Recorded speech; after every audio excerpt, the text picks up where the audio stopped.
Hey, I'm just happy to be here. Yeah, I'm excited. no, I'm happy that we were able to make this work and that I had a slot today, which is so rare because Fridays be packed. But I'm telling you, when I heard that you were in town for this launch of events, I was like, okay, how do we get you on the show? Because we talk often about William Grose and the legacy that William Grose really built in the Central District, particularly in my working community. And so I just got to ask you, because you've been here, you've been able to see the building. Tell us a bit about what this means to you.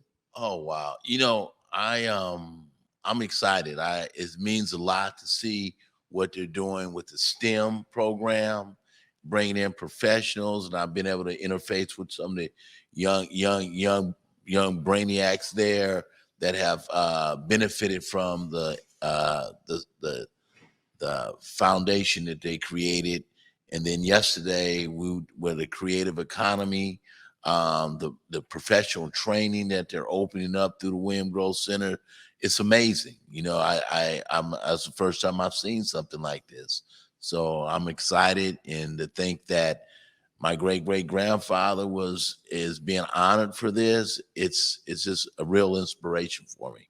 Yeah, I gotta say that I think so many of us who began to really understand the depth of what William Grose did here in the Central District, bringing so many Black families here. It's as if without William Grose, we wouldn't have had a good foundation in terms of what community looked like, right? So, as a restaurateur, a hotelier, just a all around Right. amazing entrepreneur, he really set such a great establishment that allow Black families to feel comfortable coming up here all the way to the Pacific Northwest, which I think is something that, Africatown Community Land Trust really carries forward in its mission and vision about kind of reclaiming space. Right. So as you made that connection with some of the Africatown staff, tell us a bit about how, they've been, able to build with you in that regard. Oh wow.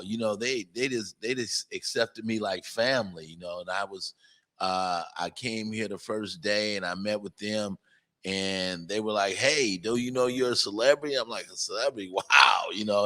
And Joaquin, the work that they've done with the African trust, it's amazing. It's something that I can see being cookie cutter in other states, in other cities. I mean, I'm in the Bay Area, and we don't have anything like that yet. There's vacant buildings there that they can we can acquire for our community. But someone like what Joaquin's doing in African Town is doing here, we look to see that replicated around the nation.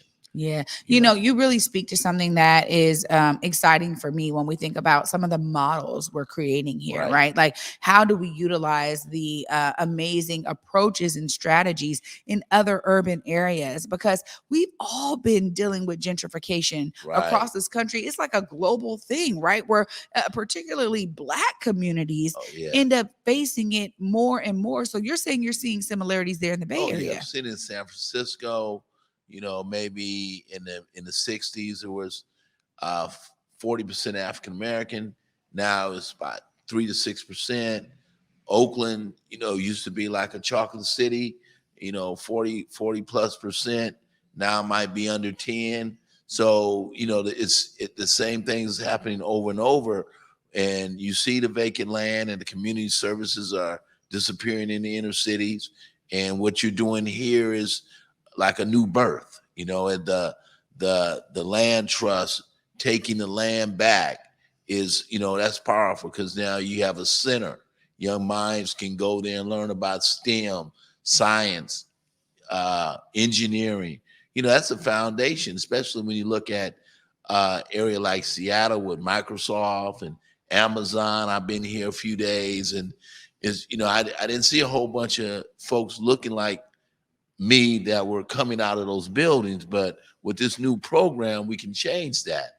Yeah. And some of the partnerships, when we were Fuji Films yesterday was there, that was just amazing to see that they're looking at paid internships for young kids. So it's a great opportunity, and I look to see how it's going to grow. Yeah. Excited about tonight. Yeah, it's been like such an amazing I think venture for me personally to embark upon. And you saw me there last night for the creative economy, which has been over a year of Right. just dedicated work and understanding like what do we want this to look like and what makes the most sense. I think that that's really where we approach this work is we kind of look at it through an agile method, right? What is the end result? Well, the end result is that we have diversification of these major economic hubs that are right here in Seattle, Western Yeah. Washington. We have a lot of different work that, you know, unfortunately, Black community is not participating in. Right. So that's really exciting for us that we now have this hub. You know, William Grose Center is going to be intentional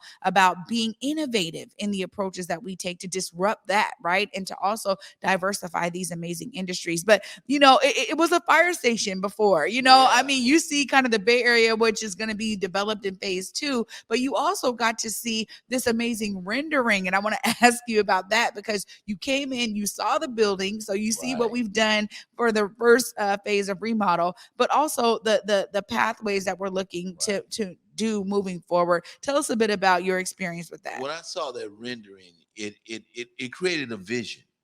And a lot of times when you have property, especially in the community, grandmom's home, it might be a little run down, but with that type of rendering capability, you can show people what the future could look like Yeah.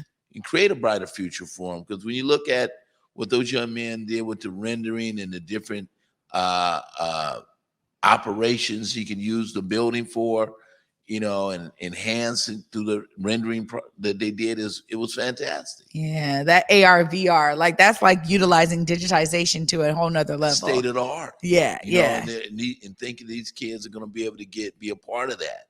You know, yeah. the latest and greatest technology.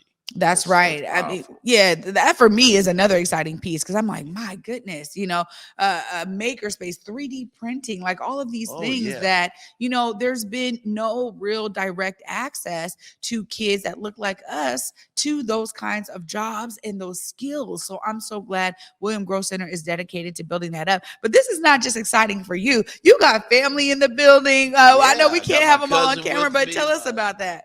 Well, I got my cousin here. He's with me from Los Angeles, and you know, he actually knew the family from here more than I did.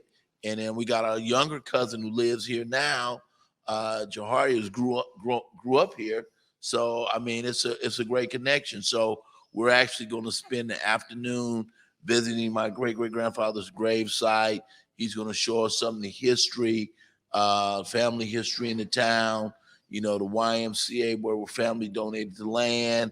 So we're going to visit all that this afternoon before we do the ribbon cutting this evening. So it's going to be an exciting day for me. Well, what a great day. And I just wanted to thank you again for making time in your busy schedule to join me here on the Day with Trae. Welcome to the Black Media Matter Oh, Studios, thank you. by This the way. is fantastic. I'm looking at these pictures and background. It's like, wow, this is Seattle. It's powerful. Yeah, every day we are immersed in Black greatness, right? Particularly from the Central District. So, you know, your great grandfather is just really a part of this amazing legacy that's behind us. But also, too, I'm so glad that you were able to make time in your schedule to come here to Washington State. You and your cousin, your younger cousin, all of y'all, thank y'all for being here because it's so important for us as we do this work that we make that kind of connection. And so I'm just grateful that y'all are able to see this and be with us today during the ribbon cutting. Enjoy the rest of your day, and I can't wait to see y'all tonight. All right. Thank you. Yeah, absolutely. Wow, you guys. I'm telling